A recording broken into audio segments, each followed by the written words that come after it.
Hello, hello, everyone. Welcome back to another episode of Grace Bryan Easy English. I'm Grace, and I am so excited to be here with you today. And I'm Brian. What's up, guys? Ready to level up your English without getting a headache? Hopefully, no headaches today, Brian. Our slogan is Easy English every day, after all. We want to make this fun. Exactly. And speaking of fun, Grace, I have a question for you. How do you feel when you open a traditional English textbook from like 1995? Oh no, you mean the ones where the first page is always, "Hello, my name is Peter. I am a student. How are you?" And the answer is always, I am fine, thank you. And you? It's so robotic. Nobody actually says, "I am fine, thank you," in real life, unless they are talking to their boss or maybe a doctor. Today, guys, we are settling the ultimate debate for every English learner: native speakers versus textbooks. The classic battle, the heavyweight championship.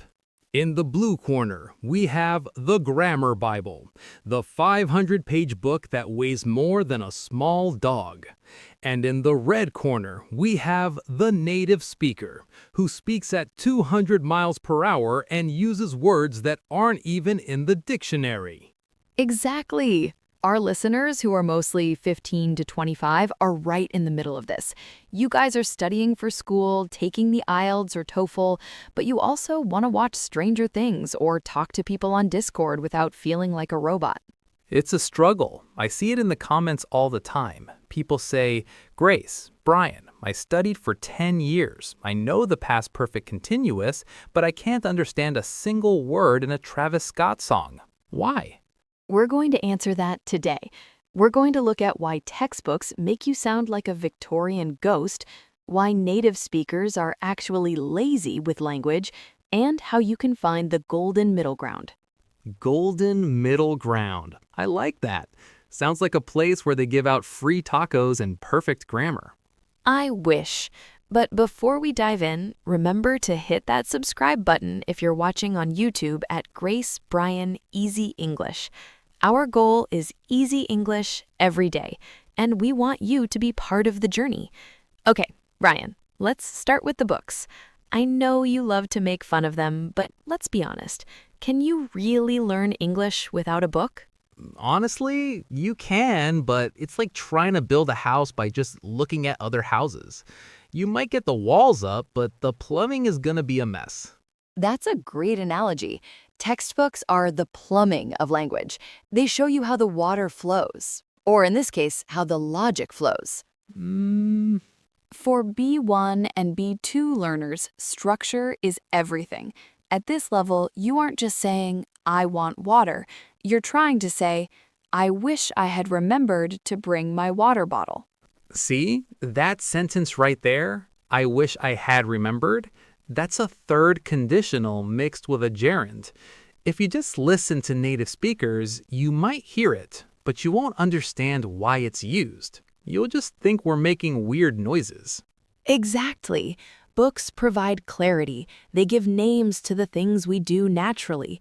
And for students who are 15 to 25, you guys are often in academic environments. If you write an essay for university using only native speaker slang, you're going to fail. Oh, for sure. Imagine writing a thesis paper and saying, the results of the experiment were totally mid, no cap. Totally mid, no cap. For our B1 friends, mid means mediocre or average, and no cap means I'm not lying. Please, listeners, do not use that in your university applications. But that's the problem, Grace. Textbooks are often frozen in time. Most textbooks we use today were written by people who are, let's say, older. They use dialogues that feel like they were written in a laboratory. You mean the at the office dialogues? Yes! Hello, I would like to buy 5 stamps, please. Who buys stamps anymore? I haven't been to a post office since 2012. If a textbook is teaching you how to buy stamps but not how to order a Starbucks on an app, it's failing you. I agree. The language in books is often sanitized. It's too clean.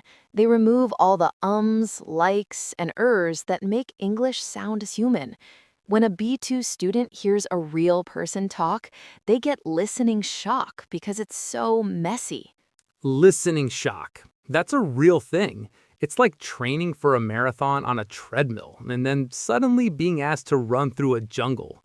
The treadmill is the textbook, flat, predictable, safe. The jungle is a native speaker. So, the defense for textbooks is they give you the map. They give you the academic English you need for your career. But the cons, they're boring, they're often outdated, and they don't teach you social English. Right. They teach you how to survive an exam, but they don't teach you how to make a friend. Now, let's flip the coin. Brian, you're a native speaker. I'm a native speaker. Why are we so difficult to understand sometimes? Because we don't follow our own rules, Grace. We are language rebels. Language rebels? More like language lazies. Okay, fine. Let's look at connected speech. This is the biggest nightmare for B1-B2 learners. In a textbook, you see the sentence, "What are you going to do?" In a book, it's 7 distinct words. Exactly. What are you going to do? But when I say it to my brother on a Friday night, it sounds like, "What you gonna do?" What you doing? Right. We delete sounds. We merge words. To a learner, whatcha sounds like one weird word, and they can't find it in their dictionary. They feel stupid, but they aren't. They just haven't been taught the shortcuts. And it's not just the speed, it's the slang carousel. The slang carousel? I like that. Explain. Slang moves so fast now because of the internet, by the time a textbook is printed, the slang inside it is already cringe. Don't use the word cringe, Grace. You're making me feel old.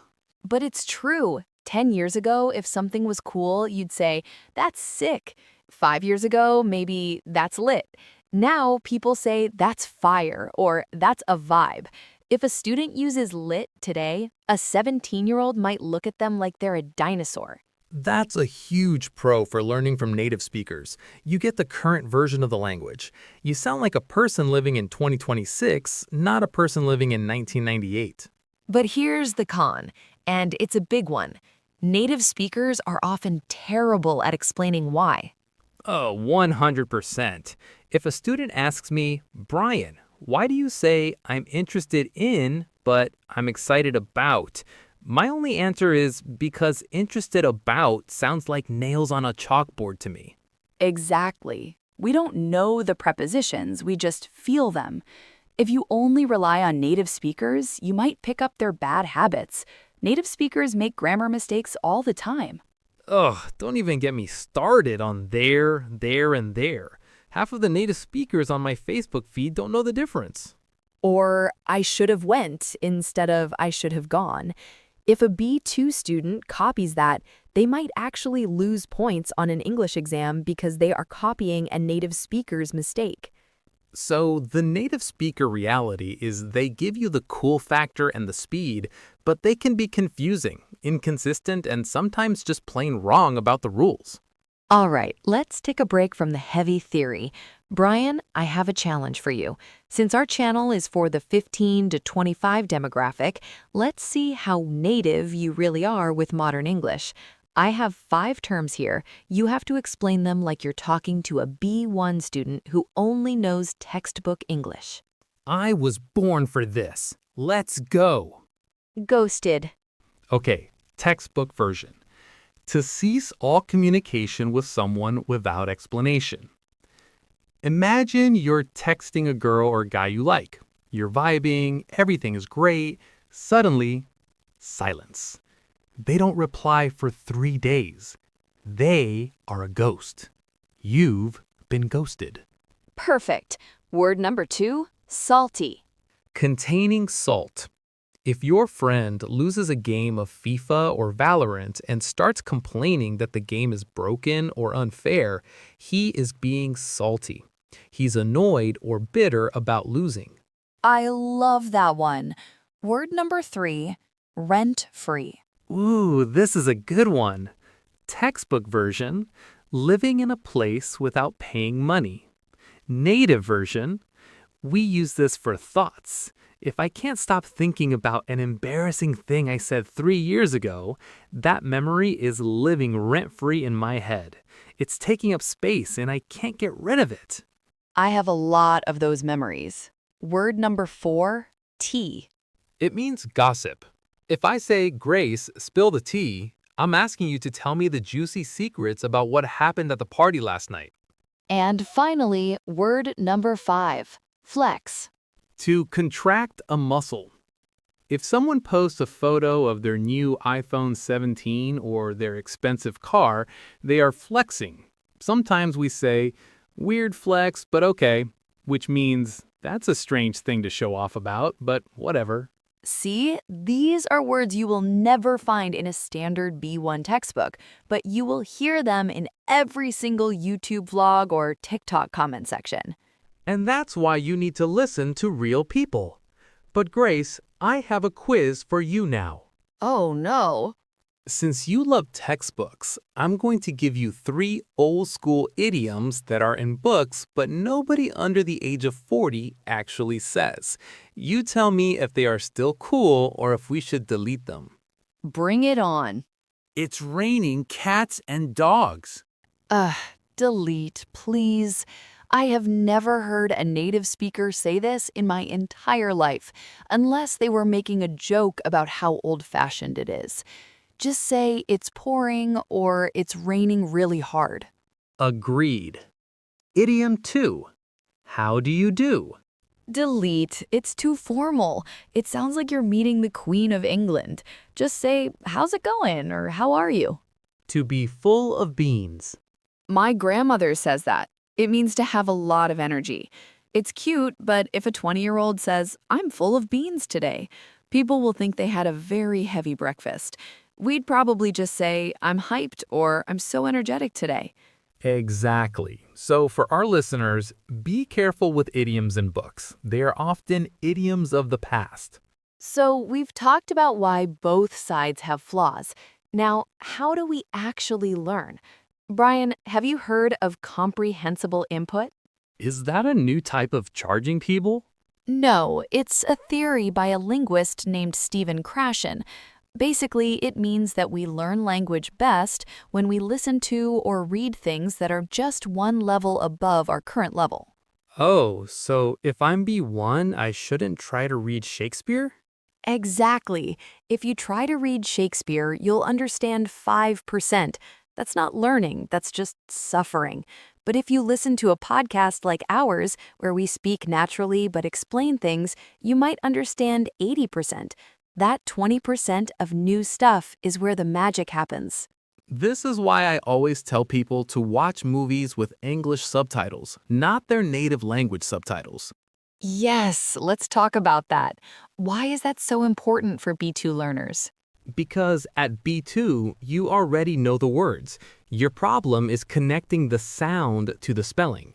When you see the word schedule on the screen, while the actor says schedule, UK, or schedule, US, your brain finally makes a connection. And don't be afraid to use the 10-second rewind button. If a native speaker says something and you're like, wait, what? Go back. Listen 3 times. Try to imitate them. That's called shadowing. I love shadowing. It's like being a parrot, a cool English-speaking parrot. It really works. It trains your mouth muscles. English uses different muscles than Spanish, Indonesian, or Chinese. You have to literally work out your mouth to get that native flow. Okay, Grace, what about the grammar part of the middle ground? If we aren't just using books, how do we fix our mistakes? Use AI or Grammarly, but use them as teachers, not just as fixers.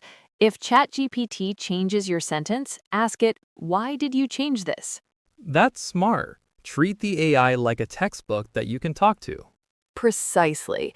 And my biggest piece of advice for the 15 to 25 age group, change your phone language to English. Whoa, that's a big step. That's hard mode.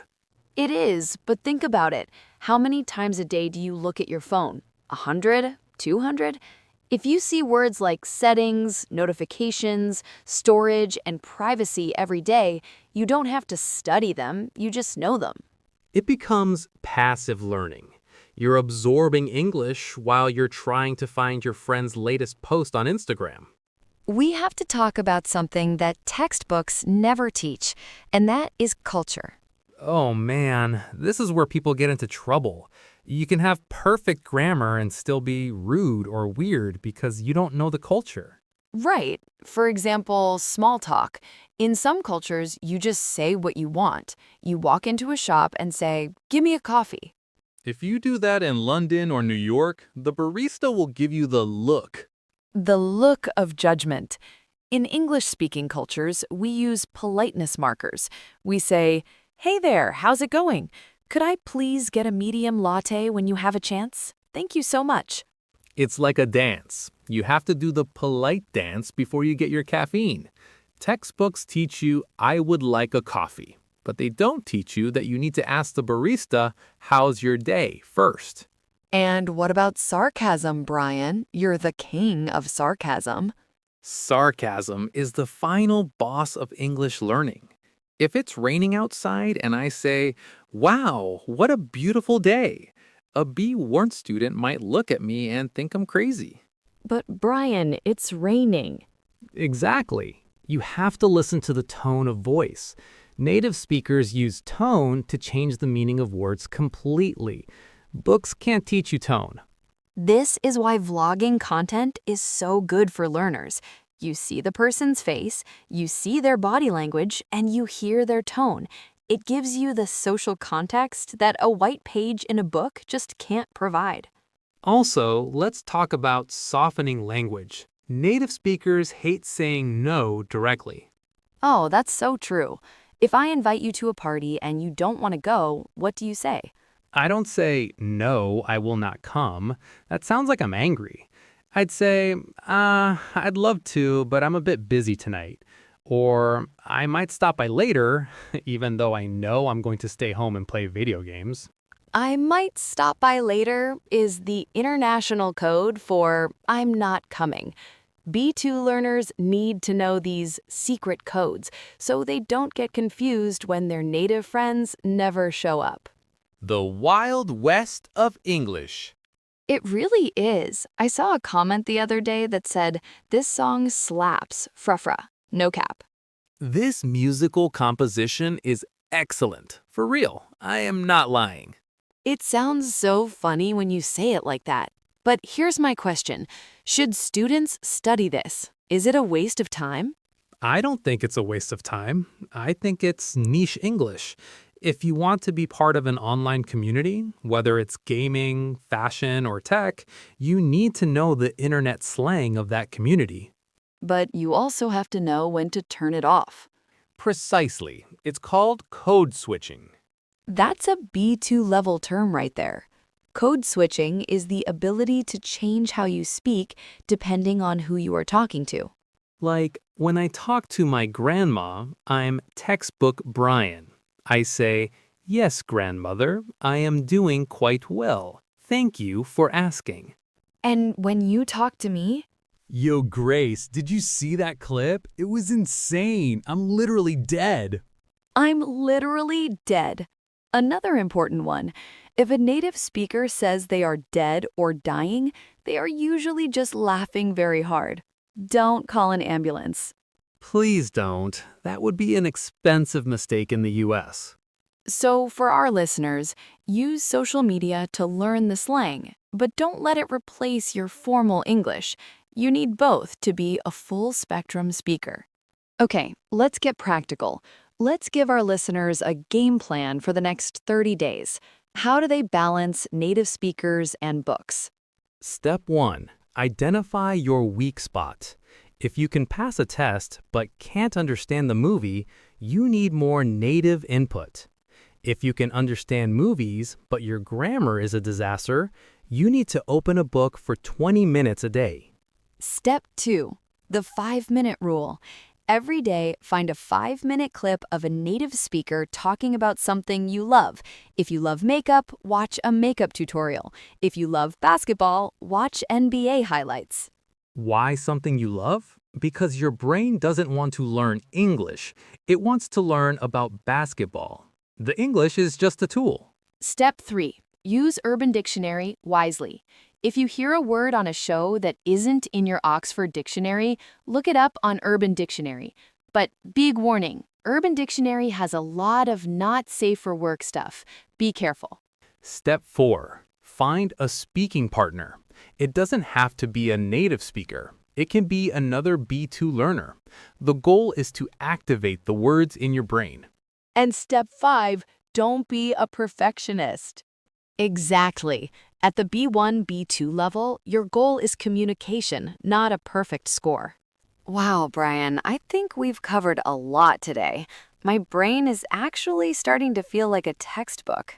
And my brain is starting to feel like a native speaker, which means it's tired and wants to take a nap.